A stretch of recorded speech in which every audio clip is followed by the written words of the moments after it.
Meus irmãos, sem mais delongas, nós vamos a um texto, se não o mais conhecido dos Salmos, um dos dois salmos mais conhecidos, Salmo número 23. Salmo número 23. Por vezes, nós somos tentados a achar que, por ser muito conhecido, a gente já sabe tudo, né? De um texto tão conhecido. E a minha oração é que realmente nessa manhã a gente possa ser útil, de modo a aprofundar o conhecimento dos irmãos na mensagem linda, na mensagem belíssima que esse salmo nos dá. Obrigado, irmãos.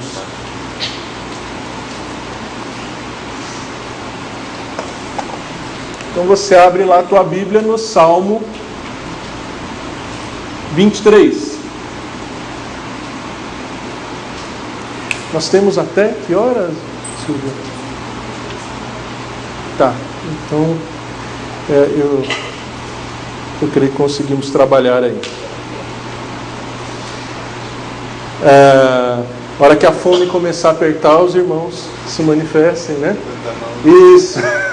Pastor, já se alimentamos bem da palavra, agora tenha o segundo tempo, né, de alimento, né? Salmo número 23, meus irmãos, é conhecido, mas obviamente pela palavra de Deus não voltar vazia. Vamos fazer a leitura dele em uníssono, todos juntos. Leiamos aí, meus irmãos. Salmo de Davi. O Senhor é o meu pastor, nada me faltará. Ele me faz repousar em pastos verdejantes, leva-me para junto das águas de descanso, refrigera minha alma. Guia-me pela vereda da justiça, por amor do seu nome. Ainda que eu ande pelo vale da sombra da morte, não temerei mal nenhum, porque tu estás comigo. Teu bordão e o teu cajado me consolam. Preparas-me uma mesa na presença dos meus adversários, unges-me a cabeça com óleo. Bondade e misericórdia me seguirão todos os dias da minha vida, e habitarei na casa do Senhor para todo sempre. Amém. Oremos uma vez mais, irmãos. Pai santo e amado, nosso bom pastor, nós nos reunimos aqui para ser pastoreados por Ti, ó Deus. Tu és o nosso único pastor. Todos somos ovelhas do Teu pastoreio e precisamos, ó Deus, sermos guiados, sermos sustentados, sermos protegidos por Ti, de modo que a nossa comunhão contigo, Senhor, seja a melhor e a maior possível, Senhor. Por isso, usa-me, ó Deus, tem misericórdia e graça, tanto de mim quanto dos meus irmãos aqui reunidos, para que eu seja instrumento Teu no ensino da Tua palavra, Pai, e pastoreados por Ti, ó Deus, nós nos encontremos aqui nessa manhã. Pedimos-Te essa bênção, essa graça, no nome santo de Jesus. Amém. Meus irmãos, não fazem 2 meses ainda que aquele acidente comoveu o nosso país. 28 de novembro, a notícia do avião com os jogadores da Chapecoense. E aí a gente começa a ter acesso a informações sobre por que caiu o avião. Por que caiu o avião? Ficamos sabendo da questão do combustível. Eles não tinham suprimento suficiente para completar aquela viagem. Faltou combustível, faltou suprimento, não estavam sustentados o suficiente, aquele avião não tinha o sustento suficiente para completar o voo em segurança. Uma outra informação que recebemos é que esse suprimento não foi suficiente porque a direção não foi aquela que o piloto programou. O piloto programou um voo reto e no meio do caminho encontrou intempéries, encontrou imprevistos que fez com que a reta se tornasse uma curva. E quem conhece um pouco de geometria sabe que o comprimento da curva é maior do que o da reta, mesmo que os dois comecem e terminem no mesmo ponto. Então teve ali um problema de direção. Problema de direção que afetou diretamente a segurança, inquestionável isso, segurança, e o pior de tudo, alguns daqueles passageiros hoje e para sempre não estarão mais em comunhão com seus queridos e alguns deles nem com Deus. Então, um problema que começou com suprimento e direção acabou afetando a comunhão. Isso tudo para a gente pensar que, se o piloto for otimista demais, não for um piloto prudente, um piloto que se precave, a direção pode não ser a melhor, a segurança está em risco e a comunhão com os queridos, e para quem não tem comunhão com Deus, até com Deus, pode ser perdida completamente, né? Isso ilustra, irmãos, lições que nós vamos encontrar no Salmo que nós lemos. Quem dirige a tua vida? Quem é o piloto da tua vida? Quem está guiando o Boeing, o transatlântico, o cruzeiro da tua vida? Isso é determinante, né? Quem já teve a experiência de experimentar um GPS, a primeira vez que a gente usa GPS, a gente nunca esquece, né? Para nós homens, né, já começa a resistência, porque você liga o GPS, é voz de mulher, irmão. E homem tem a resistência a ser guiado por mulher, né? E Deus usa nossas esposas. Minha filhinha de 9 anos é mulher e muitas vezes é ela que pastoreia o pai, em vez do pai pastorear, né? Deus usa as crianças. Então já começa a resistência aí. Muito bem. Aí você conhece o caminho, mas ele quer te jogar por um caminho diferente. Você fala, eu vou confiar nesse bicho? Vou nada. Primeira vez que eu usei, indo numa igreja bem no extremo da Zona Sul, quase em Parelheiros, Vila Natal, longe para burro daqui, nós saímos da Zona Leste. Eu fui confiando no bicho, fui confiando, entra aqui, vira ali. A hora que chegou numa linha de trem, você vê que era uma linha de trem abandonada, que não passava. Eu falei, não, o negócio está esquisito demais. Aí desliguei e falei, não, eu chego lá. Cheguei nada, irmãos. Cheguei nada. Perdi mais 20, 25 minutos, né? Qualquer coisa parecida com hoje é... E eu já conheci o caminho aqui, é que eu vim de transporte público e não escolhi a melhor rota. Cheguei de novo lá na linha do trem, estava 2 quarteirões da igreja. Então, conhecer quem te guia, confiar em quem guia, em quem dirige a tua vida, é determinante, né? Todos nós estamos aqui numa rota absolutamente desconhecida, você não sabe o que vai acontecer na tua vida daqui 30 segundos, e você precisa de um bom dirigente, de um bom diretor para a tua vida. E mais, nós não apenas somos pastoreados, mas por sermos imagem e semelhança do bom pastor, ele nos delega o pastoreio de algumas vidas preciosas. Não é só o pastor, não é só o presbítero que pastoreia. A irmã pastoreia o filho, o neto, né? Na minha casa foi o contrário, eu fui o primeiro a chegar ao Evangelho, a ser trazido para Cristo, e aí chegou o momento que eu estava pastoreando minha mãe, né? Então todos somos pastoreados e chamados para ser pastor, sim.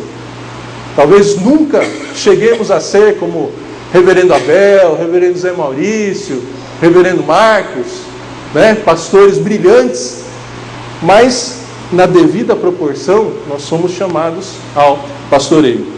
Então esse salmo, meus irmãos, vai falar justamente sobre isso, sobre o destino da verdadeira ovelha. Tá? O destino da verdadeira ovelha. Porque se a gente entender claramente esse destino, vai ficar um pouco mais fácil da gente entender por que mesmo quando falta alguma coisa na nossa vida, o Senhor é o bom pastor que não deixa faltar nada. Se o Senhor é o bom pastor que não deixa faltar nada, por que às vezes me falta saúde, me falta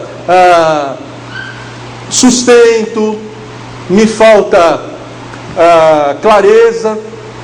Né? Esse, embora seja um salmo muito conhecido, às vezes é aquele salmo que a gente fala, mas Senhor, não está funcionando na minha vida, está faltando alguma coisa, né? Desde o início. Nos ajuda muito, irmãos, logo a primeira linha do salmo. A primeira linha do salmo não é o Senhor é o meu pastor, é uma antes. O que está escrito aí? Quem que é o autor, né? Irmãos, isso já nos ajuda um monte. Alguns salmos a gente nunca vai saber, ou pelo menos não nessa terra, vamos saber quem escreveu. Tem alguns salmos que a autoria não está clara. Graças a Deus, esse está escrito, que é Salmo de Davi. Já ajuda um monte.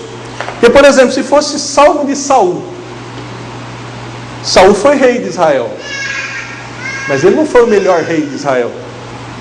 Se fosse Salmo de Acás, Acás foi um péssimo líder de Israel, um péssimo rei de Israel.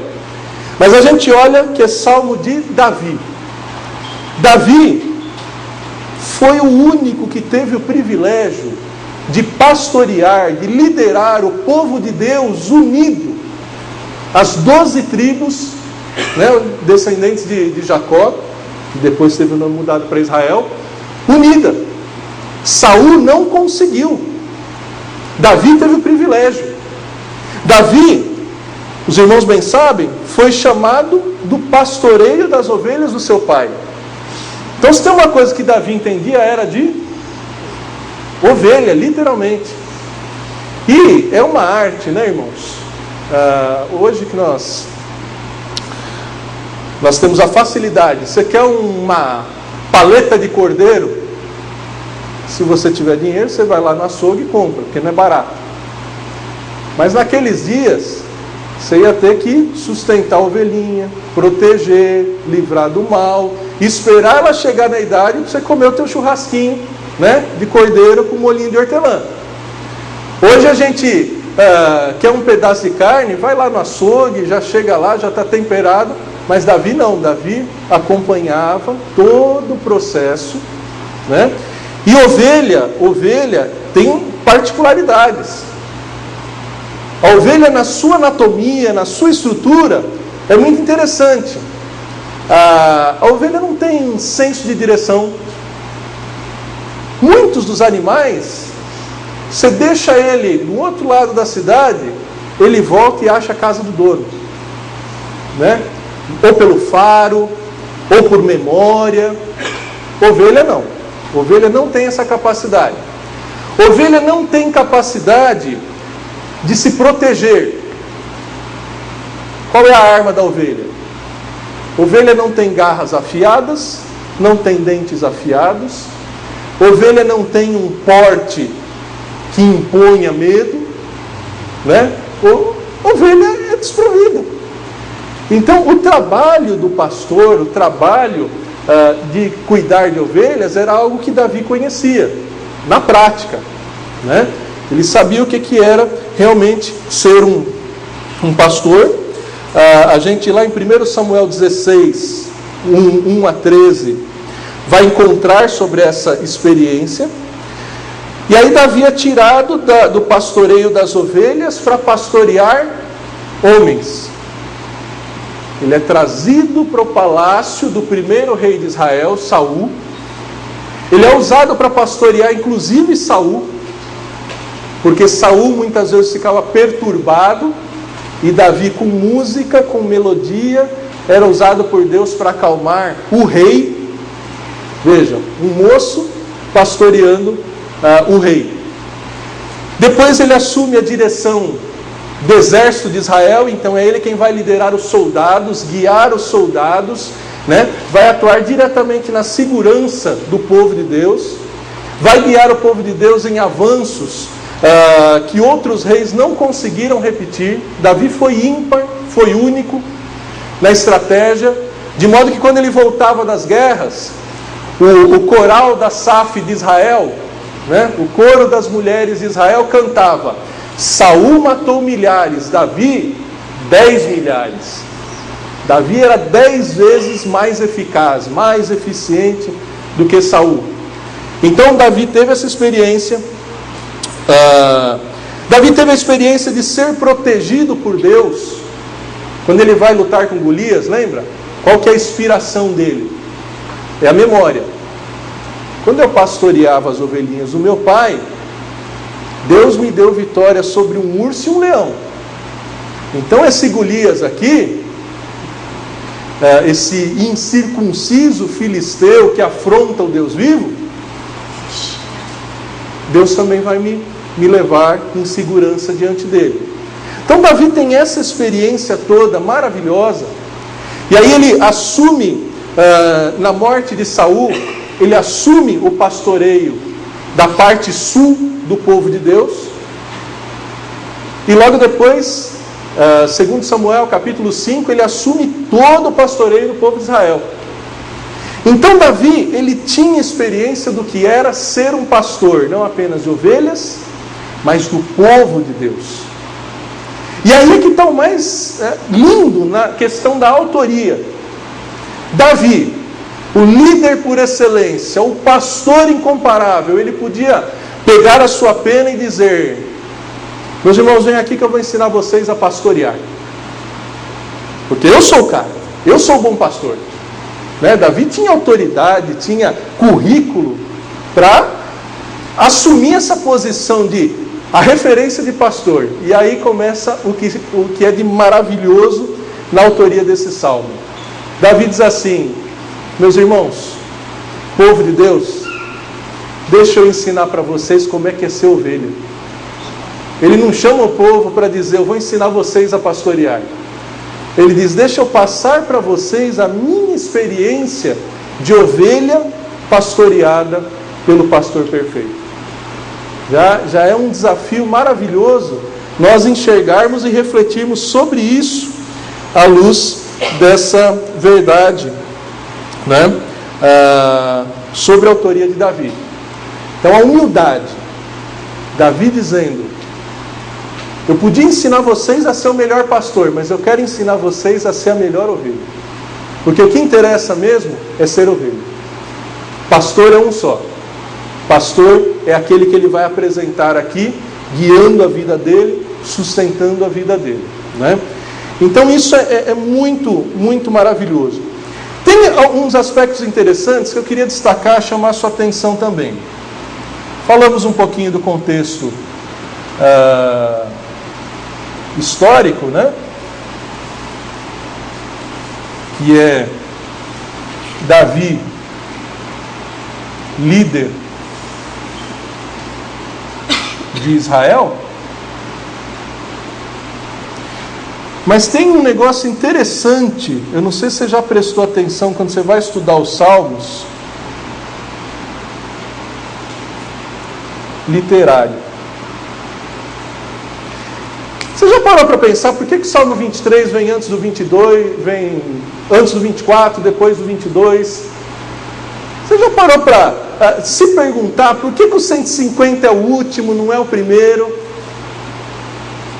Isso é um exercício muito bom, porque foi por providência divina.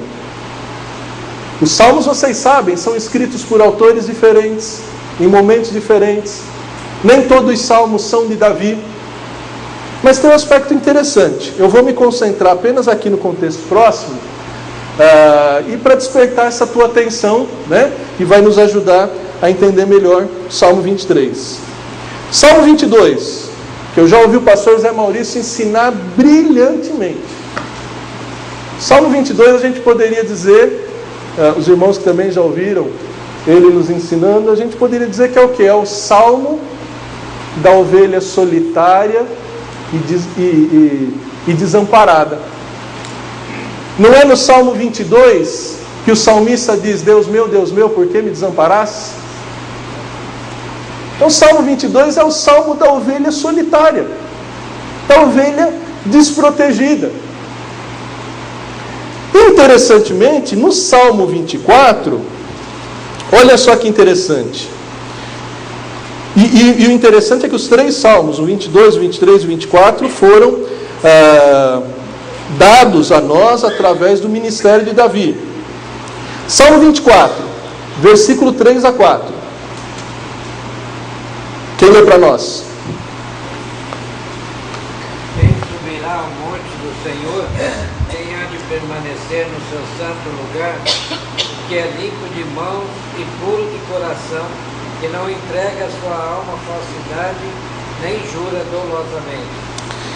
Então, no Salmo 24, nós vemos a preocupação de Davi em morar com Deus.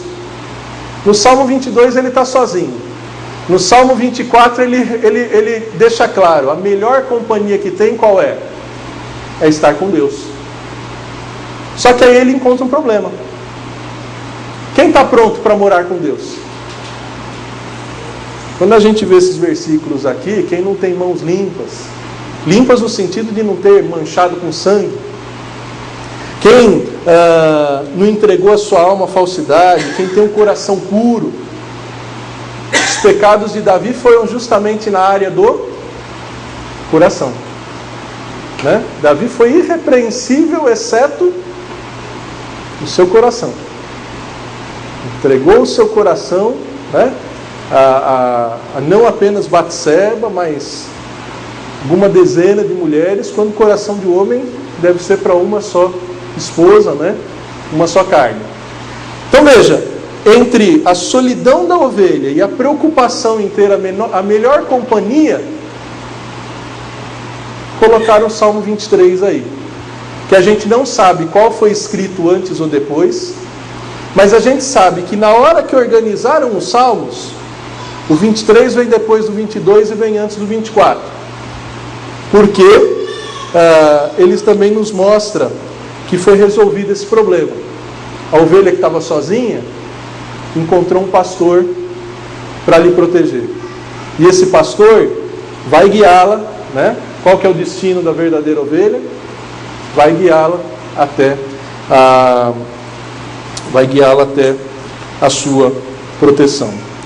Então vamos olhar com calma, irmãos, essa questão do trabalho do pastor. O trabalho do pastor não era fácil. Veja, por exemplo, Gênesis, capítulo 49, versículos 24 a 25.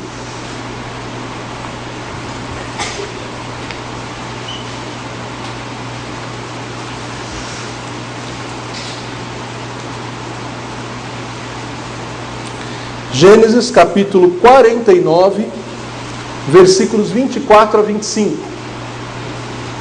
Quem encontrar primeiro aí, nos ajuda com a leitura audível desse texto. O seu arco, porém, permanece firme, e os seus braços são feitos ativos pelas mãos do poderoso de Jacó, sim, pelo pastor e pela pedra de Israel, pelo Deus do teu Pai, o qual te ajudará, pelo Todo-Poderoso, o qual te abençoará, com bênçãos dos altos céus, com bênçãos das profundezas, com bênçãos dos seios do Então veja, chamar Deus de pastor não foi uma inovação de Davi.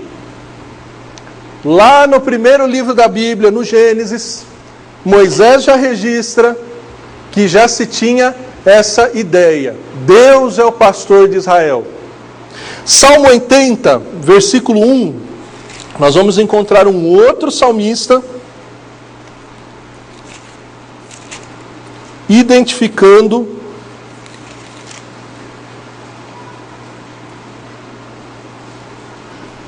agora Asaf, né? Salmo 80, versículo 1. Quem lê para nós?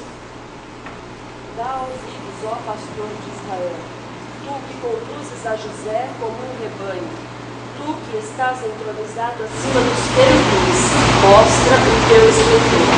Então, já era uma ideia comum no povo de Deus. Deus me pastoreia. Deus é o meu pastor.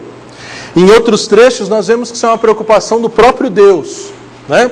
Quando Moisés já estava se preparando, já estava no final da sua vida e se preparando para passar a liderança do povo de Deus a um sucessor, ele na sua oração diz: Senhor, não deixa o povo como ovelhas que não têm pastor.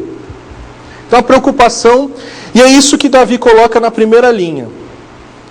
O Senhor, vocês sabem muito bem, quando o Senhor está com todas as letras maiúsculas, qual que é a diferença do Senhor com só o S maiúsculo? Exatamente, a tradução daquele, é a expressão daquele nome que não tem tradução, Yahvé. Aquela primeira vez que Deus se apresentou a Moisés, e Moisés falou: tá, eu vou lá, falo com Faraó e com o meu povo e vão perguntar: quem te mandou aqui, Moisés? Aí Deus revelou o seu nome, Êxodo 3, eu sou o que sou, né? Esse nome que não tem tradução. Então ele está dizendo aqui, o Senhor, esse que se revelou a Moisés, esse que é o único, esse que o nome não tem nem tradução, esse que os judeus tinham medo de pronunciar, que eles achavam que pronunciar a palavra Yahvé podia ser a quebra do terceiro mandamento. Os copistas, quando chegava nessa palavra, eles trocavam de pena, pegavam uma pena de ouro que era usada só para fazer a cópia dessa palavra Yahvé. Então Davi fala: esse aí não é outro, não é o Deus do Egito, não é o Deus da Babilônia, esse aí, o que se revelou a Moisés, é o meu pastor. E ele não vai faltar. A gente trabalha com uma tradução que inclui esse nada me faltará. Mas uma tradução possível é: o Senhor é meu pastor e Ele não me faltará. Não é que nada vai me faltar, não, Ele. Se Ele que é o eterno, se Ele que é o infinito, se Ele que é o providente, não vai faltar na minha vida, descanso e paz. Né? Então, às vezes, a nossa dificuldade é um pouco essa. Nada me faltará, mas está faltando a saúde. Nada me faltará, mas está faltando emprego. Nada me faltará, mas está faltando a família. Nada me faltará, mas está faltando o marido, a esposa, o filho. Mas Deus está presente. O Senhor que é o teu pastor está contigo, mesmo quando te falta todas essas outras coisas. Então a ideia começa assim. E é interessante que nos Salmos, em geral, não só nos Salmos, em todos os textos do Antigo Testamento, a primeira linha é o título. É o assunto principal. Você quer saber sobre o que o livro está falando? Então o livro do Gênesis começa com o quê? No princípio. Vai falar do princípio. Livro de Números, no deserto. Vai falar deles no deserto. Então aqui, vai falar do quê? Do pastor, que é o verdadeiro Deus, e que nunca está ausente, que sempre está presente. E ele preenche as lacunas. Todas. Não é? Então, daí que nós vamos entender que vai haver o suprimento, a direção, a segurança e a comunhão. É o que nós vamos olhar agora com calma. Em primeiro lugar, se Ele é o pastor, nós temos a provisão. Provisão. Versículo 1, na verdade, versículo 2 e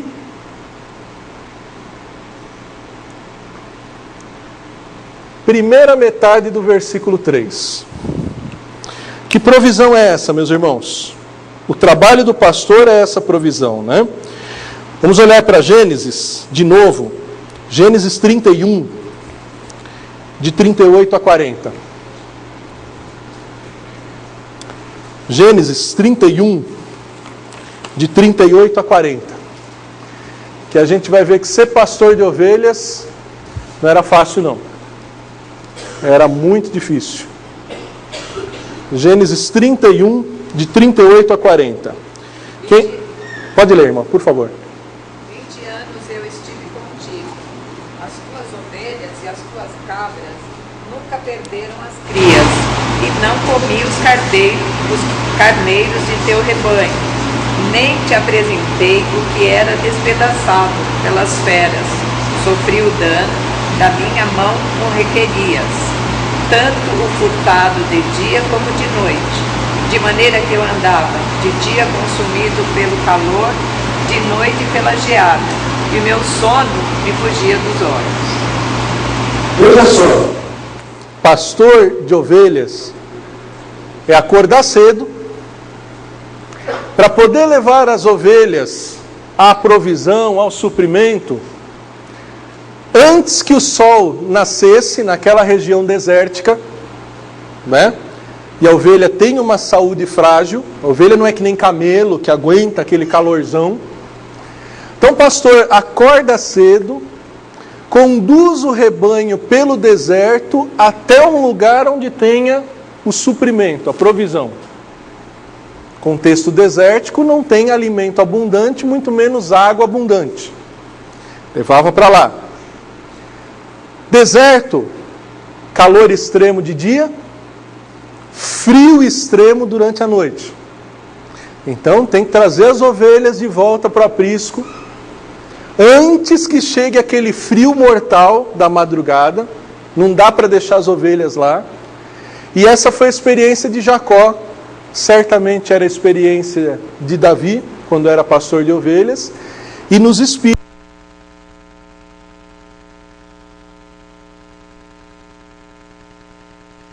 a entender que o suprimento é caro, é custoso, demanda uma dedicação extrema do pastor.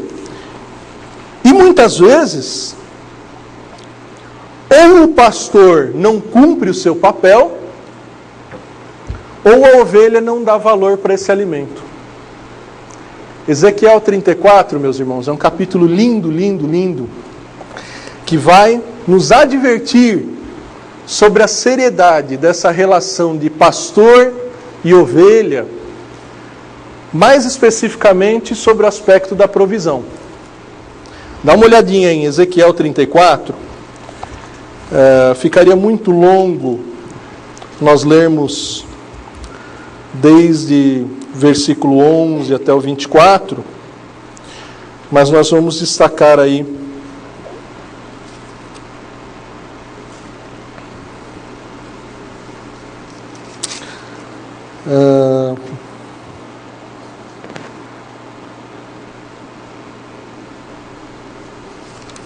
vamos ler primeiro do 11 ao 15, irmãos. Quem lê para nós? Ezequiel 34, do 11 ao 15. Pois não, irmão? Ah, ótimo, boa ideia. Aqui. Alguém puder me ajudar? Quem vai ler? Ezequiel, por favor, irmãos. Do 11 ao 15.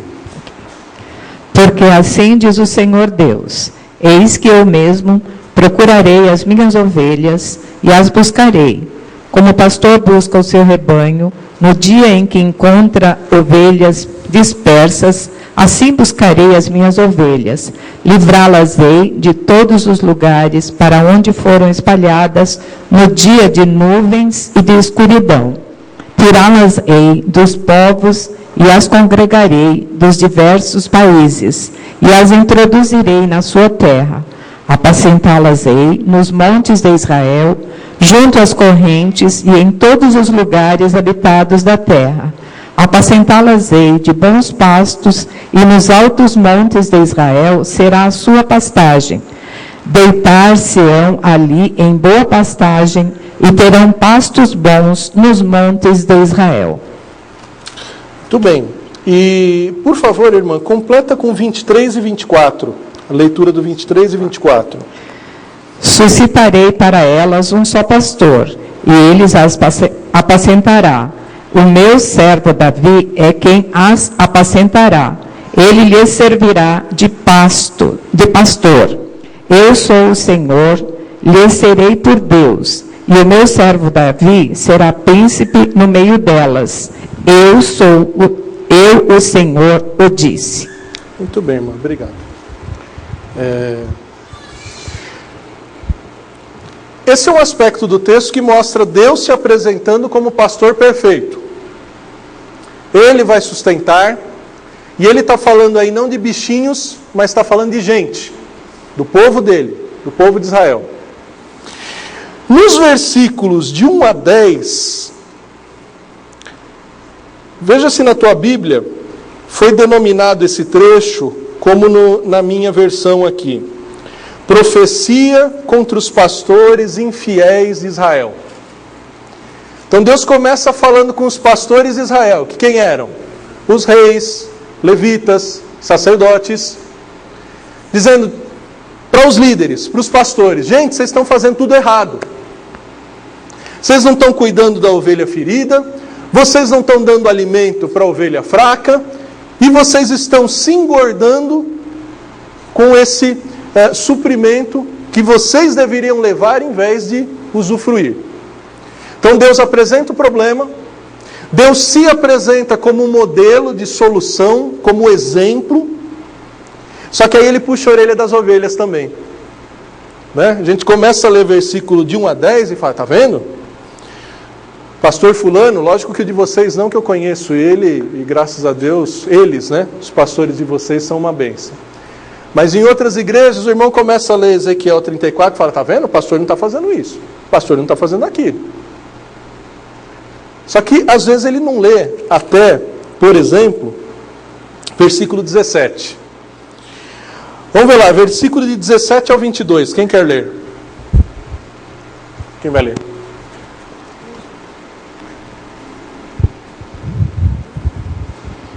Quanto a vós outros, ó ovelhas minhas, assim diz o Senhor: eis que julgarei entre ovelhas e ovelhas, entre carneiros e bodes. Acaso não vos basta a boa pastagem, a vez de pisar aos pés o repasto do vosso pasto? E não vos basta o terdes bebido as águas claras, a vez de turvar o resto com os pés? Quanto às minhas ovelhas, elas pastam o que haveis pisado com os pés, e bebem o que haveis turvado com os pés. Por isso, assim lhes diz o Senhor Deus: eis que eu mesmo julgarei entre ovelhas gordas e ovelhas magras, visto que com o lado e com o ombro dai empurrões, e com os chifres impelis as fracas até as espalhardes fora.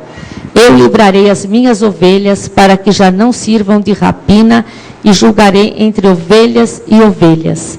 Suscitarei para elas um só pastor. Até aí. Já foi, irmã. Ótimo. Percebe aí como a questão da provisão tem dois lados da moeda?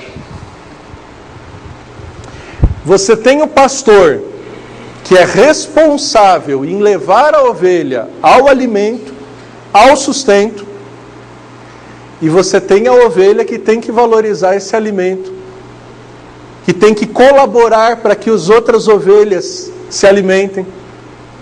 Porque tem ovelha egoísta, que é o alimento só para ela, ou que é o pastor só para ela. Né? Tem ovelha que se deixar, o pastor está lá de segunda a domingo. Não sobra tempo para o pastor pastorear as outras ovelhas. Tem ovelha que torna o ambiente do rebanho difícil. Às vezes aquela ovelha briguenta, aquela ovelha que só vê os defeitos da igreja, não consegue ver as qualidades. E aí você está se preparando lá na sua casa para vir na escola dominical e fala: eu vou ter que encontrar aquela irmã que só reclama da igreja. Aquele irmão que só acha defeito no trabalho da escola dominical. Aí você já fica desanimado lá no meio do caminho, né? Você, ovelha fraquinha, precisando beber água, e tem lá a ovelha sujando a água que você vai beber, te dando a cotovelada para você não se alimentar direito. Então tem esses dois lados. Que no Salmo 23, nós vemos que, volta lá no Salmo 23, e eu quero fazer alguns comentários rápidos sobre o conteúdo. Quando ele fala aqui as duas vezes, leva-me, ele me faz repousar em pastos verdejantes, ele leva-me para junto às águas de descanso. A expressão aqui, a estrutura aqui no original é uma coisa meio forçada. Trabalho forçado. Quem tem filho da infância para a adolescência entende um pouco o que essa expressão quer passar. Quem tem menino aí, mais ou menos na faixa de 9, 10, 11 anos, para botar o menino para tomar banho é fácil? Ah, pai, deixa eu brincar mais um pouquinho. Agora com internet, Discovery, menino, vai dormir. Ah, não, filhos. Não, pai, mais esse vídeo. Mais esse filme.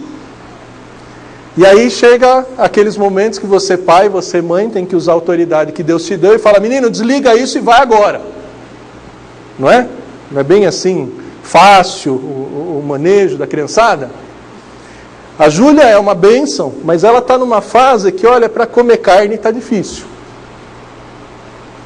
Ai, pai, já comi. Aí o bife está inteiro lá no prato. Aí a gente tem que baixar um decreto. Se não comer 6, 7 pedaços, não levanta da mesa. Ah, pai, vai comer. É democrático assim, vai comer. Né? Ou come, ou come. Você até instrui, você diz que tem proteína, tudo mais. Você faz o trabalho... né? De instrução, de motivação, mas no final o que funciona, o que é? A cobrança. Né? Então, aqui a expressão é essa. Quando diz, leva-me, às vezes o pastor tem que pegar a ovelha e levar, porque ela não quer ir sozinha. É interessante. Hã? É interessante, é interessante. Não quer o pasto, não quer a água e não quer o descanso. Mas ela precisa. Ela precisa. E Deus tratou o povo de Israel dessa forma assim, pedagógica, desde o tempo do deserto. Olha, por exemplo, Deuteronômio 8, versículo 3.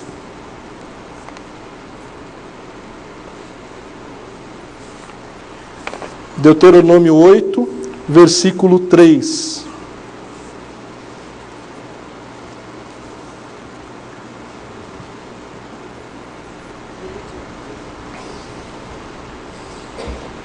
Quem vai ler, irmãos? Vai ler? Uma Silvia vai ler aqui. Ele te humilhou e te deixou ter fome e te sustentou com o maná, que tu não conhecias, nem teus pais o conheciam, para te dar e entender que não só de pão viverá o homem, mas de tudo o que te procede da boca do Senhor viverá o homem. Esse versículo faz o link, a ligação entre os dois aspectos. Senhor, eu estou precisando de alimento e estou passando necessidade. Você vê que o texto diz, ele te humilhou, ele te deixou passar fome, para você dar valor para o maná. Você dá valor para o pão que vem dos céus. Né? E que é o suprimento principal que Deus quer te dar. O pão na mesa é importante. Jesus ensinou a orar, o pão nosso de cada dia, dá-nos hoje. Mas mais importante que o pão da padaria, é o pão dos céus, que desceu e nos dá a vida eterna.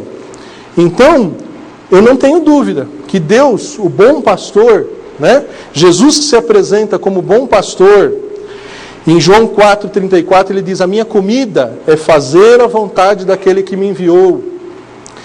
Em João 10 ele diz, eu sou o bom pastor dá a vida pelas ovelhas, eu sou o bom pastor, conheço as minhas ovelhas, elas me conhecem a mim, ainda tenho outras ovelhas, não deste aprisco, a mim me convém conduzi-las, elas ouvirão minha voz, e então haverá um só rebanho. Esse bom pastor, ele se apresenta como cordeiro, cuja carne, quem se alimenta, tem a vida eterna. Olha só, João 6, 31 em diante. Nossos pais comeram o maná no deserto, como está escrito, deu-lhes a comer pão do céu. Replicou-lhe Jesus, em verdade vos digo, não foi Moisés quem vos deu o pão do céu. O verdadeiro pão do céu é meu Pai que vos dá. Porque o pão de Deus é o que desceu do céu e dá vida ao mundo. Então lhes disseram, Senhor, dá-nos sempre desse pão. Declarou-lhe Jesus, pois, eu sou o pão da vida, o que vem a mim jamais terá fome, o que crê em mim jamais terá sede. João 6, 48 a 51, eu sou o pão da vida, este é o pão que desce do céu, para que todo o que dele comer não pereça. Eu sou o pão vivo que desceu do céu, se alguém dele comer, viverá eternamente, e o pão que eu darei pela vida do mundo é a minha carne. Então, essa é a providência que o bom pastor não quer que desperdicemos. Pode até faltar pão na tua casa. 12 milhões de desempregados no país. Mas você não pode passar a sua vida inteira sem ter o pão da vida, que é Jesus. O pão e a água. Olhando para esse texto, porque fala dos pastos verdejantes e as águas de descanso. Águas de descanso são águas calmas. Como eu disse para vocês, a anatomia da ovelha, ela é muito específica. Então, a ovelha não consegue beber água em água corrente. O focinho dela, o formato, é tal que em água de muito movimento, ela vai se afogar. Então, ela precisa de água calminha, mansa, tranquila. Então, Deus sabe o que precisamos e como precisamos. Então, essas águas de descanso, que no versículo 3 diz que refrigera não o corpo, mas a alma, é muito precioso, né? No calorzão que está fazendo esse verão, você ter lá uma piscina, uma praia, ou mesmo que seja uma chuveirada bem refrescante, mas aqui a água está falando de um refrigério por dentro. É refrigério de alma. Não é a água física que é essencial, que é fundamental. Está falando de água na alma. E aí eu me lembro, irmãos, de Jesus conversando na beira de um poço com uma mulher. Lembra desse texto? João 4. Mulher, dá-me água de beber. E aí começa a desenvolver a conversa. E aí ela estranha aquele pedido, porque não era comum os homens na beira do poço, muito menos um judeu conversar com uma samaritana. E aí começa a conversa e ele diz, olha, se você soubesse quem é que está te pedindo água, tu pedirias e eu te daria água viva. E é interessante, né? O papo começa com água na beira do poço, e aí passa para relacionamento conjugal. Mulher, chama o teu marido. Chama o teu marido. Senhor, não tenho marido. Ele fala, eu sei. Você já teve 5. E esse que está contigo não é marido. O que água tem a ver com marido? E tanto marido? Tem nada a ver, pastor. Conversa sem pé nem cabeça. Irmãos, Jesus traz esse refrigério para a alma. Traz o sustento para a alma. Traz o descanso que as pessoas estão buscando em relacionamentos, em vícios, em dinheiro. E não se satisfazem por quê? Porque a sede do ser humano, né, como a irmã bem disse, que ela completa, sustenta, não deixa faltar nada, a sede que o ser humano tem é uma sede tão grande, que só o infinito pode completar e suprir. Só Deus pode sanar. É uma fome, uma sede, um cansaço, que só aquele que disse, vinde a mim, cansados, sobrecarregados, que eu vos aliviarei. Tomai sobre vós o meu jugo, e aprendei de mim, que sou manso e suave. Então percebe onde é que o bom pastor quer levar a verdadeira ovelha? Começa pelo sustento. Começa pela palavra. Porque Ele é a palavra que se encarnou. Ele não é o verbo? O bom pastor que se fez o Cordeiro de Deus, que tira o pecado do mundo. O bom pastor que é aquela ovelha sozinha e desamparada do Salmo 22, que diz, Deus meu, por que me desamparastes? Ele se faz de alimento com sua carne, com seu sangue, para que o cansaço de uma vida longe de Deus, a exaustão, o desespero, a sede de Deus, a fome que nós temos de um relacionamento com alguém perfeito, de um amor intenso, possa ser satisfeito. Então olha só, irmãos, muitas vezes falta marido, falta esposa, falta namorado, principalmente no final da adolescência, ali nessa juventude, é aquele desespero, né? Senhor, eu preciso casar. Será? Você precisa de Deus. Você precisa de Jesus na tua vida, né? Casar é uma bênção, ter família é uma bênção, ter filhos é uma bênção, no tempo de Deus, no modo de Deus. Mas se você não consegue ser feliz sozinho com Deus, você não está pronto para ser feliz e fazer feliz ninguém num relacionamento, né? Então veja como vão se ligando essas e outras conexões. Já falamos bem da providência. Alguma pergunta? Esse é o ponto mais extenso mesmo. Os outros 3 pontos a gente vai ser mais prático e rápido. Alguma pergunta? Algum comentário até aqui? Salmo 23, 1, 2, metade do versículo 3. Não? Muito bem. Vamos agora à direção, então. Segunda metade do versículo 3 do Salmo 23. Oi? Pois não, irmã.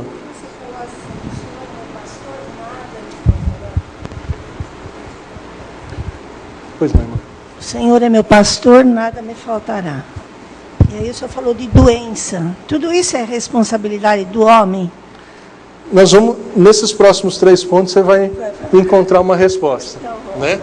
Ele não te faltará, mesmo na doença. Opa, quase derruba aqui, né? Mas vamos olhar agora a questão da direção.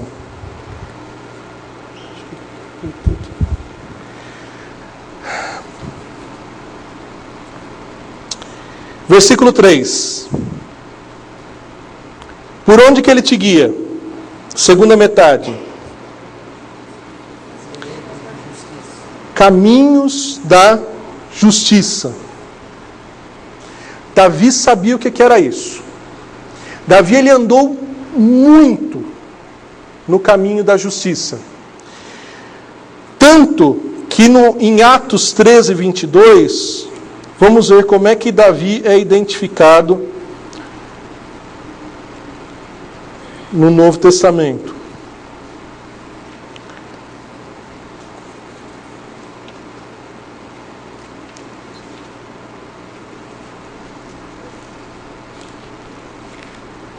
Atos 13, 22.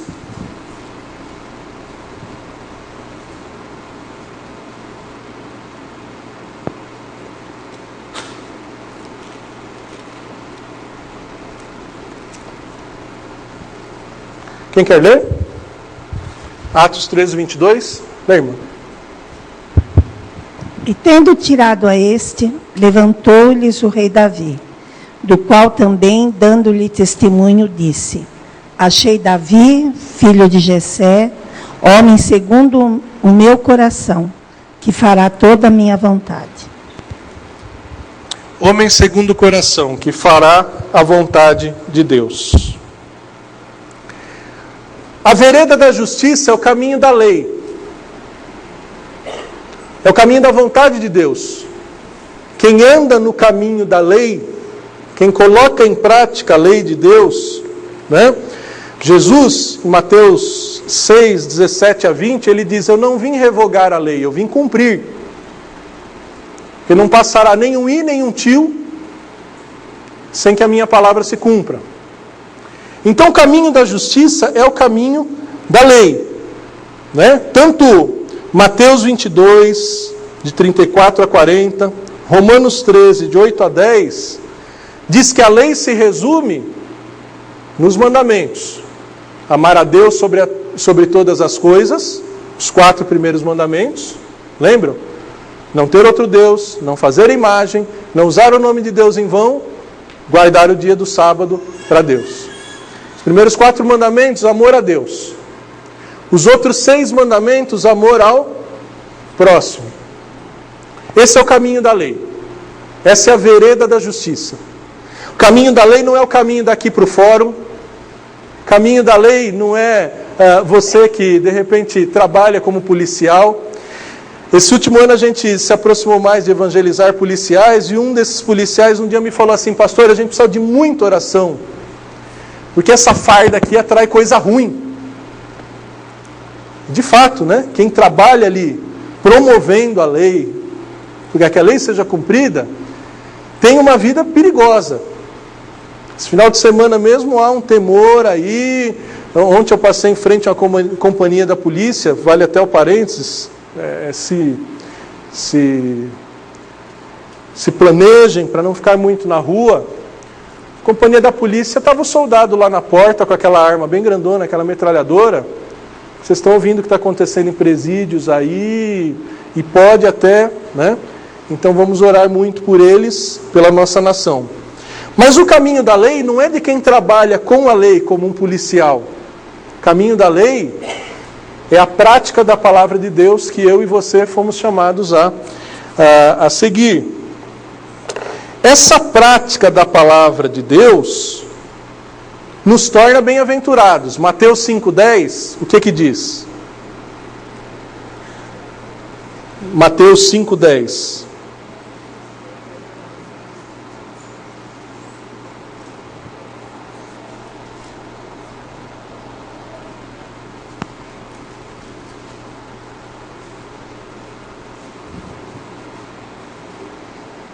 Alguém achou?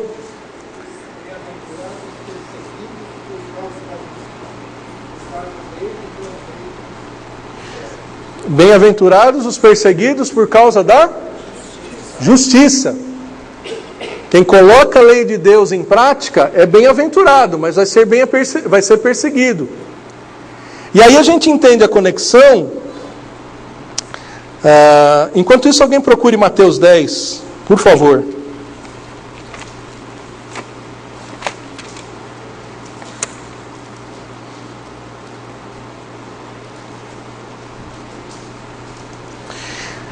Deixa marcadinho Mateus 10 e vamos retomar o Salmo.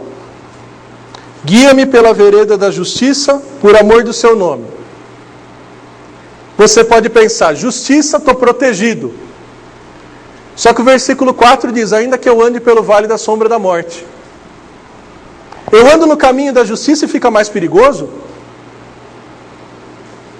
Eu ando no caminho da justiça e complicou a situação, irmã? E aí? Por isso que a direção vem junto com a segurança. Ele vai te dar direção, mas não vai ser fácil. No mundo tem desaflição, mas tem de bom ânimo. Eu venci o mundo. Quer ser um cristão, um seguidor de Cristo, uma ovelha fiel ao bom pastor? Vai ficar perigoso. O trabalho do pastor passava muitas vezes por isso. Encontrar um caminho que não tivesse feras para consumir essas ovelhas. Mas as feras estão lá. O perigo está lá. E encontrar um caminho que não tivesse covas que as ovelhas caíssem e ficassem ali perdidas. O perigo está ali. O pastor está te guiando por um caminho onde tem perigo. E lembra que muitas vezes a ovelha, ela não quer o melhor caminho. Aí a gente entende um pouco o que tem a ver essa vara e esse cajado. A vara e o cajado, ela tem uma utilidade dupla. Proteção e correção. Deus quer te proteger. Mas às vezes para te proteger, Ele vai te corrigir. Um pastor ensinando sobre esse texto, ele diz que passando pelo Oriente Médio, ele viu um pastor de ovelhas, lá na região de Sinai, pegar uma ovelhinha e quebrar a patinha da ovelha. Quebrou a patinha, enfaixou a patinha, e aí ele foi se informar: ei, por que você está fazendo isso com a bichinha? É que essa aí é aquela que sempre se afasta do rebanho. Então, para o bem dela, agora machucada, ela vai ficar mais pertinho das outras. Né? Então, às vezes, né, buscando a resposta de parte da tua pergunta, irmão. Obviamente, a doença, ela é consequência do pecado. Nesse mundo, o pecado nos traz efeitos. Nós morremos em consequência do pecado. Se fosse possível nós não pecarmos, nós morreríamos em consequência do pecado dos outros. A irmã não fuma, mas anda num mundo que o cara fuma e joga fumaça de cigarro no teu rosto. Então muitas vezes você não sofre a consequência do seu pecado, mas você sofre a consequência do pecado de outros. Mas todos pecamos e temos a consequência dos nossos pecados. Né? O que mais mata no Brasil? Infarto e AVC. Se a gente fosse um pouquinho mais calmo e se alimentasse um pouquinho melhor, a gente infartava menos e tinha menos AVC. Não faz sentido? Então está relacionado. Mas num ambiente maior de um Deus que te protege e quer te levar ao destino final. Que é o que nós vamos ver no final do Salmo. Porque aparentemente, que Deus é esse que puxa a minha orelha? É o Deus que te ama, porque se Ele te tratasse como bastarda, seja feita a tua vontade. Ele cruza. Agora, né, quando o filho traz uma reclamação da professora, aí o Cláudio tem que olhar e assinar. Aí, via de regra, o filho não apronta sozinho, né? Mas pai, meu amiguinho também tomou anotação na agenda. Aí o Cláudio ou eu, filha, não me interessa o filho dos outros. Meu assunto é com você. Não é assim que nós ouvimos das nossas mães, dos nossos pais, e a gente... Então, filho original, filho que não é bastardo, mesmo que seja adotivo, é o que a gente corrige. Não apenas corrige, mas protege, porque a correção é proteção. Eu tomei 2 chineladas na vida do meu pai, daquelas de ficar marcada, daquelas que se fosse hoje em dia tinha dado conselho tutelar, lei da palmada, tinha sido daquele jeito. Pastor, você está incentivando a surra? Não. Eu dou graças a Deus pelas 2 que eu tomei do meu pai, que eu fiquei com medo de tomar outras e não fiz mais coisa errada, né? Não fiz mais malcriação. Hoje em dia eu sei, em contexto de lei da palmada, você que está criando filho como eu, corta o Wi-Fi. Às vezes não precisa nem usar a vara, que é bíblica. Corta o Wi-Fi. A Júlia esses dias ficou uma semana sem acessar nada na internet. Não lembro lá qual foi a rebeldia que ela fez com a Ivânia. Baixamos o decreto. 1 semana sem YouTube, sem... Ficou a benção, irmão. Está com medo danado de ficar sem Wi-Fi de novo. Então a gente disciplina, a gente protege aos nossos filhos. E veja, irmãos, que pastores e crentes muito melhores que nós, eles tinham essa certeza, a vida vai ser difícil. Eu pedi para vocês acharem aí Mateus 10, não foi? Quem achou aí? Mateus 10, do 16 ao 23. Vai ler para a gente, o presbítero Eldo vai ler aqui para nós.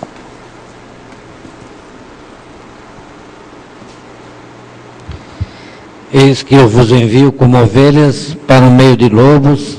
Sede, portanto, prudentes como as serpentes e simples como as pombas. E acautelai-vos dos homens, porque vos entregarão aos tribunais e vos açoitarão nas suas sinagogas. Por minha causa sereis levados à presença de governadores e de reis, para lhes servir de testemunho a eles e aos gentios. E quando vos entregarem, não cuideis em como ou o que haveis de falar, porque naquela hora vos será concedido o que haveis de dizer, visto que não sois vós que falais, mas o Espírito de vosso Pai é quem fala em vós. Até o 20, né? Até aí. Eis que eu vos envio como ovelhas para o meio de lobos. Está falando com quem? Com nós, discípulos de Cristo. E ele fala que você vai ser açoitado dentro da sinagoga, dentro da igreja, dentro do lugar onde se ensina a palavra, você vai passar dificuldade. Então, a gente começa a entender que quando nós seguimos a direção de Deus, nós precisamos também da segurança dele, que muitas vezes é pela vara e pelo cajado. A vara ele usava tanto para verificar no escuro se tinha algum buraco, alguma cova no chão, quanto ele usava assim para dar uma varada na ovelha que estava desviando do caminho.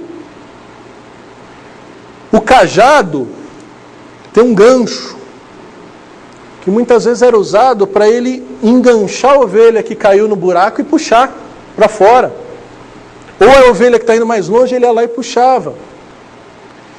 Então, por vezes, quando sentimos, às vezes, até alguma dificuldade, e veja, irmãos, existe a aprovação e existe a repreensão. Às vezes você perdeu o seu emprego justamente porque você era indisciplinado. Não chegava no horário, não era fiel às instruções do seu chefe, chegou na hora do facão, não o do Valdomiro, mas o falcão lá da empresa, você foi o desligado. E aí você tem que se arrepender e falar: Deus, me dê um novo emprego para eu ser o melhor funcionário para a tua glória. Mas há momentos que você é o melhor da empresa. E mesmo assim você experimenta um desemprego. Deus, o que o Senhor quer me mostrar? Às vezes a gente precisa de mais tempo com Deus. A gente está trabalhando muito. Não é? Deus, perdi meu filho. Esse é um exemplo duro, mas cabe aplicação. Porque às vezes o teu pastor não é Deus, é teu filho. Ah, meu filho é tudo para mim, meu marido é tudo para mim, minha esposa é tudo para mim. Deus fala: é? Então dá ele aqui que você vai aprender que tudo para você é Deus, é o Senhor, né? Então são momentos que a gente enxerga, a vara e o cajado de Deus, e ainda fala: Senhor, graças a Deus que o Senhor usa a tua vara comigo. Eu ainda sou seu filho. Eu ainda sou ovelha do teu pastoreio. E aí, em vez de chorar de tristeza, a gente chora de alegria, falando: Deus continua me pastoreando. E onde Ele quer nos levar? Vamos concluir o estudo do Salmo. Versículos 5 e 6, meus irmãos.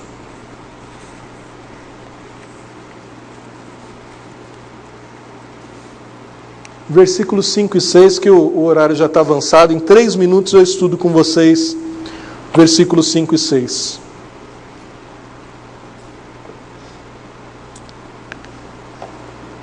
Ele guiou pelo vale da sombra da morte, né? Andar, só um parênteses, né? A vereda da justiça, por exemplo, levou nosso irmão reverendo Giancarlo lá para o Iraque. Isso não é vale da sombra da morte? A 300 quilômetros do Estado Islâmico, né? 300 quilômetros Guaratinguetá aqui, Taubaté é um pouquinho mais perto. Está pertinho. A sombra da morte está ali. E o irmão está no pecado? O irmão está sendo repreendido por Deus? Não, ele está no centro da vontade de Deus. E de pregar o Evangelho. Então a vereda da justiça, por vezes, te leva a temores, mas você lembra do início do Salmo: o Senhor é o meu pastor e Ele não me falta. Ele está comigo. Opa, daqui a pouco o microfone não vai estar. Ele está comigo, né? E a conclusão, versículo 5: preparas-me uma mesa na presença dos meus adversários. Muitas vezes ele vai te levar para a presença dos seus inimigos. Deus, me afasta dos meus inimigos. Não, muitas vezes Deus vai te levar para a presença dos seus inimigos, porque eles precisam ouvir a palavra. Eles precisam ter o mesmo pastor que você. Ô Deus, me livra dessa aflição. Não, Deus vai te colocar mais naquela aflição, naquela perseguição, para você ser usado por Ele, levando outros ao pastoreio dele. Davi, aí, para de ir embora. Davi mais de uma vez esteve sob risco de morte nas mãos de Saul. Ele fugiu? Não. Davi esteve sob risco de morte entre os seus familiares. Em determinado momento, o filho de Davi, Absalão, se levantou contra o próprio pai. A Bíblia diz que os inimigos do homem serão os da própria casa. E isso não quer dizer que você está em pecado, que você não é fiel a Deus, que não é Deus que te pastoreia. Pelo contrário, se é Deus quem te guia como verdadeira ovelha, você vai. E quando a gente lembra dessa mesa, o que te vem à mente? O que te vem à mente? Santa Ceia. Você quer uma mesa com mais inimigos do que a que Jesus esteve? Dos 12, um traiu e o outro negou. E os outros 10 se achavam prontos para trair. Porque quando Jesus disse, um de vós me trairá, os 12 se perguntaram, será que sou eu? Será que sou eu? Vamos seguir aí, irmãos. Unges minha cabeça com óleo. Davi foi ungido 3 vezes. 1 Samuel 16, 2 Samuel 2, 2 Samuel 5. Davi sabia o que era ser ungido, ser identificado como um escolhido para um serviço específico do Senhor. Mas Davi era um tipo de Cristo. O ungido de Deus. E no Antigo Testamento só eram ungidos os reis, os profetas e os sacerdotes. E Jesus Cristo foi rei, profeta e sacerdote. Unges minha cabeça com óleo e o meu cálice transborda. O cálice, esse é um ponto importante, irmãos. Veja comigo. Salmo 11, versículo 6.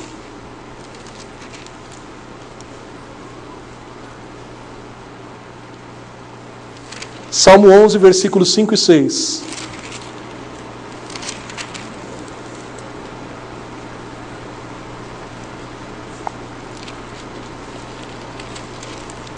Vamos só terminar o estudo do cálice e aí a gente conclui. Salmo 11, versículos 5 e 6. Diz lá: o Senhor põe à prova ao justo e ao ímpio, mas ao que ama a violência, sua alma abomina. Fará chover sobre os perversos brasa de fogo e enxofre, e vento abrasador será a parte do seu cálice. Você quer esse cálice de Deus para você? Com vento abrasador da ira de Deus? Salmo 75, versículos 7 e 8.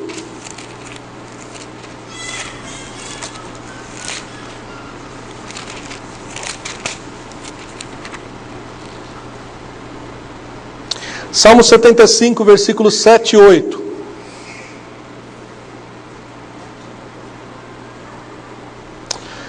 Deus é o juiz, a um abate, a outro exalta, porque na mão do Senhor há um cálice. O que tem nesse cálice? Cujo vinho espuma, cheio de mistura, dele dá a beber, sorvem-no até as escórias todos os ímpios da terra. Você quer beber desse cálice? E vai assim até Apocalipse, irmãos. Apocalipse 14, 10.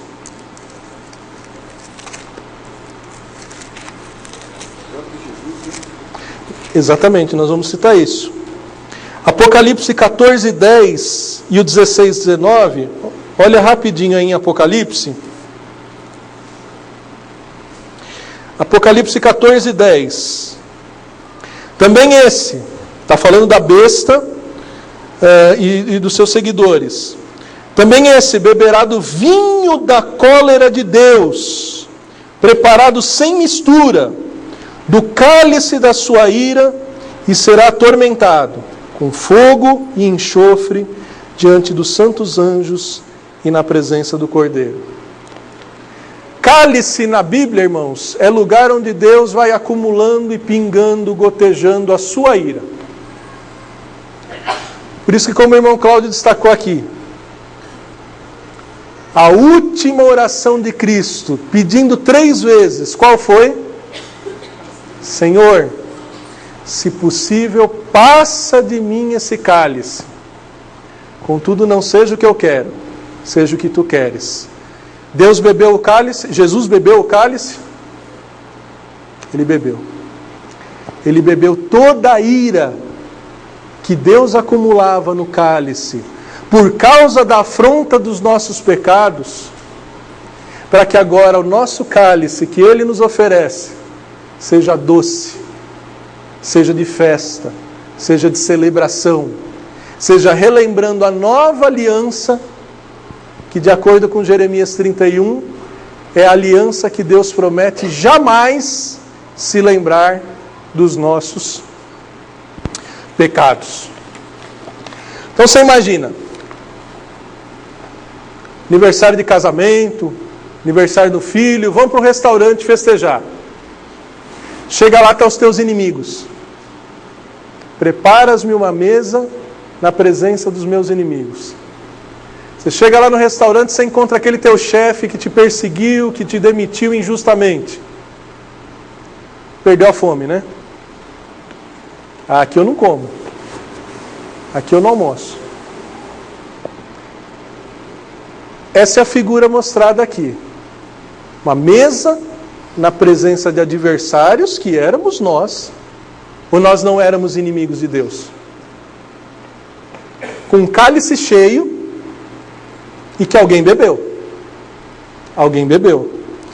E porque se alguém bebeu, vamos voltar lá no Salmo 116 e terminar o Salmo 23. Salmo 116, versículo 12 ao 15.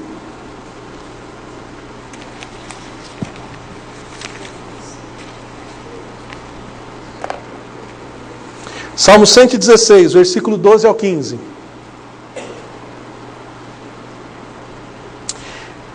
Que darei ao Senhor por todos os seus benefícios comigo? Tomarei o cálice da salvação e invocarei o nome do Senhor. Cumprirei os meus votos ao Senhor na presença de todo o seu povo.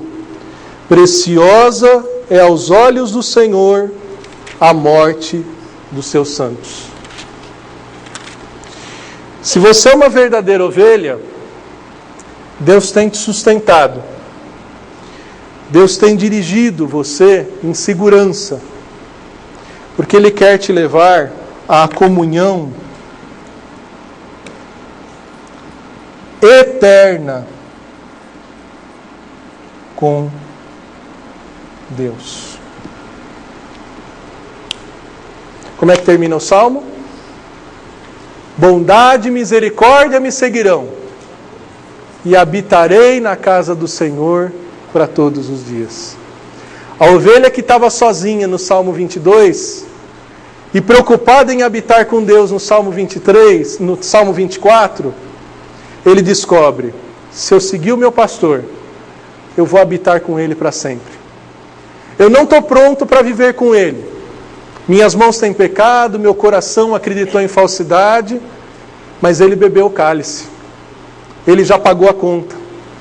E aí a gente pode dizer: se Deus é por nós, quem será contra nós? Aquele que não poupou nem mesmo seu Filho, o Cordeiro de Deus que tira o pecado do mundo, antes o entregou, não dará juntamente com ele todas as coisas? Porque nem morte, nem vida, nem principados, nem potestades, nem coisas do presente, nem do porvir, nem fome, nem poderes, nem altura, nem profundidade, nem qualquer outra coisa poderá nos separar da comunhão eterna de Deus que está em Cristo Jesus, o nosso bom pastor. Então que a gente seja sempre guiado pelo bom pastor. O bom pastor Davi nos ensinou a ser ovelha. E assim a gente consegue entender o que às vezes falta saúde, o que às vezes falta alguma coisa. Mas não falta Deus na tua vida. Não falta a presença dele, te sustentando, te dirigindo, te protegendo e te aproximando dele. Até no cemitério. O crente dentro do caixão, ele está onde? Comunhão eterna com Deus. Não é? Então que Deus nos console, nos conforte. Desculpe ter corrido. Viram aí como às vezes a gente acha que conhece o Salmo 23 e tantos outros textos da Bíblia, mas se você se debruçar, você vai ver que tantas outras lições Deus sempre tem para avivar, para renovar a nossa fé. Obrigado pela oportunidade, irmãos, uma alegria grande. Deus abençoe os irmãos. Até uma próxima, se Deus assim permitir. Eu vou ver aqui. Ah, é? Tá bom.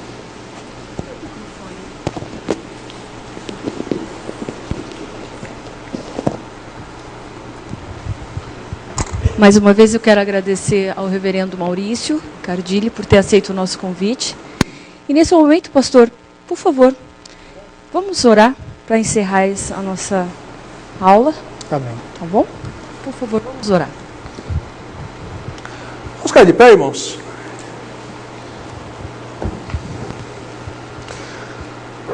Louvamos-te, ó nosso bom pastor, porque de um modo maravilhoso o Senhor nos escolheu.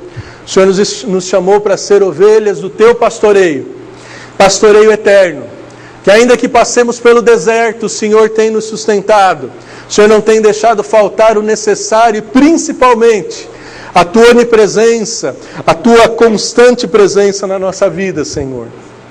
Nós te agradecemos, Senhor, porque nessa manhã pudemos ser ensinados por ti, olhando para a tua palavra que fala ao nosso coração.